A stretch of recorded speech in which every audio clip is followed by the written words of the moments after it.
welcome back. You did an amazing job on our first set of video notes. I'm so proud of you, and I can't wait for you guys to get even more in the habit. Remember, you can always watch on YouTube if you are having issues with Schoology, and we'll get all those bugs worked out. I know it can be tricky the first little bit, but you guys are doing a great job, and I can't wait for you guys to learn even more as we go through the year. So we are still in Unit 1. We're now in Section 2. How does a historian work? I'm going to circle that. There we go. So in these notes, we're going to be taking a look at some of the methods and more tools that historians use to really dig deeper into the things that they're studying, whether it's artifacts, those man-made objects that we learned about in our garbage exercise. That was a lot of fun, guys. Or it might be a book or whatever it might be. We're going to see some different things that historians might use. And it matters because knowing how historians work helps us to understand historical information better and be better historians for ourselves. Now, what is evidence? Now, a lot of times we think evidence, we think like a detective. And in a way, as historians, we are detectives. We don't always have all the pieces and all of the information. Remember what I always say, there's always more to the story. So evidence is something that shows proof or an indication that something is true. Historians could use evidence in the form of material objects like stuff, like artifacts and fossils, or sometimes evidence might appear in written documents or written materials that were created during a historical event, like letters, journals, newspapers. There's all sorts of things that historians might use as evidence to figure out what actually happened during a particular period or event. Now, one type of evidence is a primary source. A primary source is an account of an event created by someone who witnessed or took part in it. Now, this is going to be one of our most important vocabulary words this year, guys. So I want you to put a big star by primary source. And above the words primary, I want you to write personal, or off to the side in the margins, whatever you choose. A primary source is an account that was personal. Somebody lived through it themselves, or they were alive during the time it happened. So some examples of a primary source could be letters, newspapers, maps that were created by somebody who was exploring a certain area. These YouTube videos, or when you create a YouTube video of you and your friends doing something, guess what? That's a primary source too. When you send out a message on Twitter, that's a primary source. Photographs are great primary sources, but artifacts can also be primary sources. In fact, artifacts are always primary sources. Now, secondary source, and this is again super important, so we're going to star this, was information gathered by someone who did not take part in or witness the event. So we're going to write secondary source is someone else. And I know you guys can see me writing on there. It's kind of funny. A secondary source is someone else, someone who wasn't there. So things like our textbooks, that's a secondary source. Guess what? The person who wrote that chapter about ancient Egypt, they were not there. I promise you, they weren't. Okay? That would have been more than 4,000 years ago. This magazine about Lincoln, well, they weren't around to interview Lincoln in this modern magazine. When you write a history report, a secondary source, or an encyclopedia, guess what? That's a secondary source as well.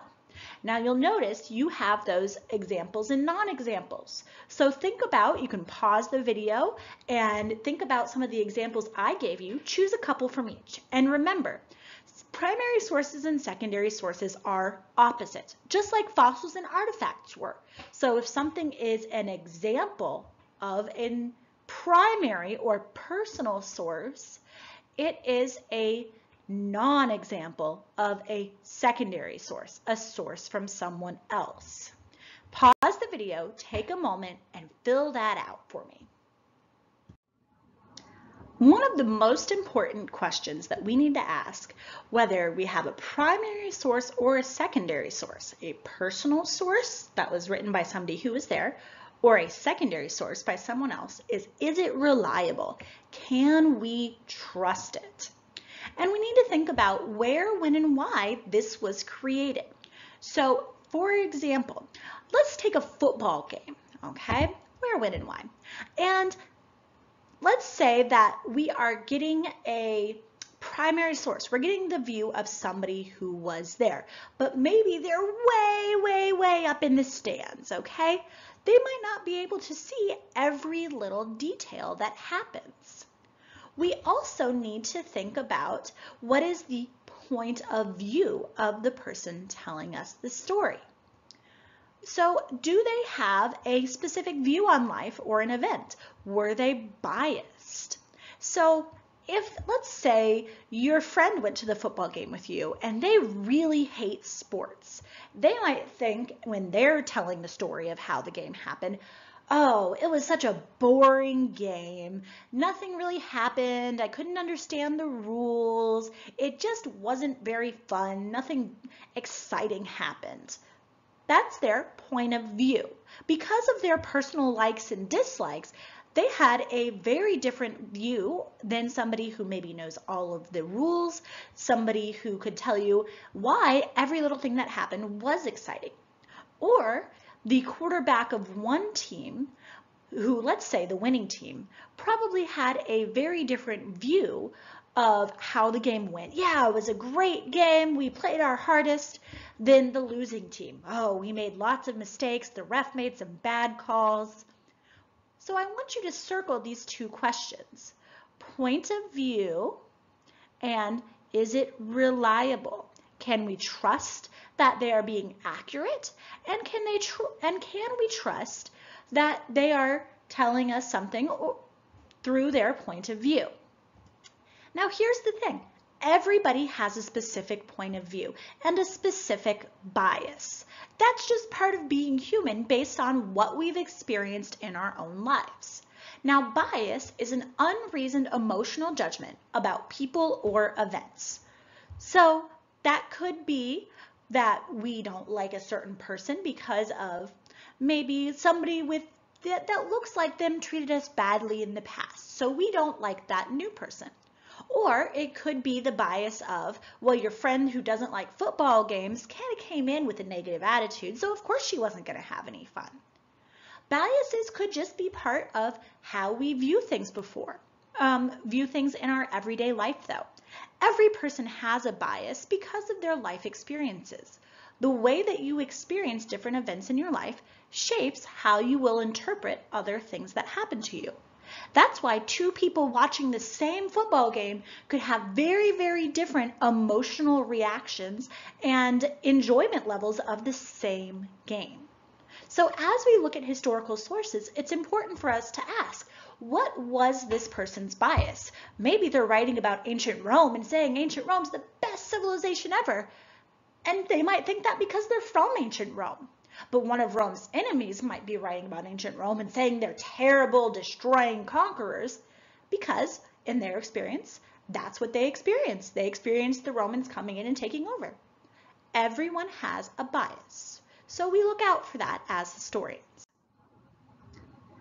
Now, there's a process that historians follow as they read something or as they gather information from sources. First, we make inferences, just like you guys did with our trash experiment. We use information from primary and secondary sources to choose the most likely interpretation from the evidence at hand. So when you guys were digging through your bags of evidence, you made some inferences and interpretations about how old the person was who had that bag, if they had kids in the house, how many people lived in the house. Then we gather information and historians write about it. Now, if you're a historian as a profession, you might write about it in a scholarly journal or magazine. We might write about it on assessments or in essays or in other ways. Then historians do research. Now, historians are a type of scientist, especially archaeologists. Some historians keep their focus very narrow. They only focus life in ancient Rome for poor people or peasants, while others focus on much broader subjects. So that's why you'll have classes, for example, specifically in American history or European history, but you'll also have classes like the one you're in now that are in world history all over. Now, historians also have to draw conclusions. A conclusion is a final decision that's reached by reasoning. We're putting all those puzzle pieces together. We look at facts and evidence from as many sources as we can, and then use reasoning to draw a conclusion or make a judgment. So you guys, again, did this with our trash experiment, where you looked at an object, a source. You guys were working with primary sources. And you looked at that can and you saw all the details about it. You saw that it was 0 calories. You saw that it was an individual size, and you drew conclusions. Oh, that's for one person. Maybe that person is health conscious. Maybe they like fruit since it's blackberry flavor. Historians do the same thing all the time. And the more pieces of primary and secondary sources they can pull together, the better. Now here's the thing. You guys experience this as well. Sometimes historians disagree about the interpretations of their facts. One person might have picked up the can and said, oh, they are a healthy person because they're drinking something with 0 calories. Another person might have interpreted it that, oh, this person's not very healthy at all because you really shouldn't drink anything carbonated. So historians disagree sometimes. However, a good historian gathers all their sources and evaluates them and explains why both interpretations can be argued. And sometimes we make a decision about whether or not an interpretation is valid. So when you were looking at those primary sources and we're asking, is it valid? Is it reliable? Can someone actually see from their seats all the way in the back of the bleachers at the football game? Maybe we shouldn't trust them. This picture here, you might have seen this before. From each person's perspective, this person thinks it's a 6, this person thinks it's a 9, and with the information we have, you could say both are correct. But if we ask the person who painted it, they might have had a specific way that they expected their work to be viewed. So we need more information to make a good interpretation. Now we have another hot or higher order thinking question. And I want you to think about why historians or people in general might differ. Why might they have different interpretations of historical events? In other words, why might two people studying or having lived through the same event have different thoughts and feelings and experiences about how and why something happened? Remember, with our hot question, we are writing 2 to 3 sentences, and we want to make sure that we are expressing our ideas by giving examples and digging a little bit deeper. If you have questions about this hot question, please feel free to leave me a note in the comments or send me a message on Schoology or ask me in class. Remember, we never just leave something blank. We always make an effort to answer every question we can. All right, guys. Again, you did an amazing job. I can't wait to see you in class. We're going to have such a fun time this week. I'm already loving it. You'll notice I did get a new mic. Hopefully the sound was better this time and you were able to hear it a little bit more clearly. But we'll keep experimenting and figuring out the best way to go about it. Have a great night, guys, and we'll see you soon. So guys, congratulations for making it all the way to the end of the video, and as a reward for not just stopping and, finishing when you thought they were done, but actually seeing that there was more there, I want to introduce you to somebody. This is Gandalf. He says hello. He's going to be a jerk and try to eat me now. There you go, pretty boy, yeah. He was sitting right next to my computer the entire time and kept trying to poke his head in, just like this. Oh, whoop, he tried to bite me. So now he doesn't want to be part of it, but earlier he kept trying to pose his head in. So if you ever see a little black head poking around the corner, you'll know why. That's Gandalf. He's kind of a jerk sometimes, but we love him anyways. We all have bad days. All right, guys, that for real is the end. You guys have a great night. We'll see you later. Bye.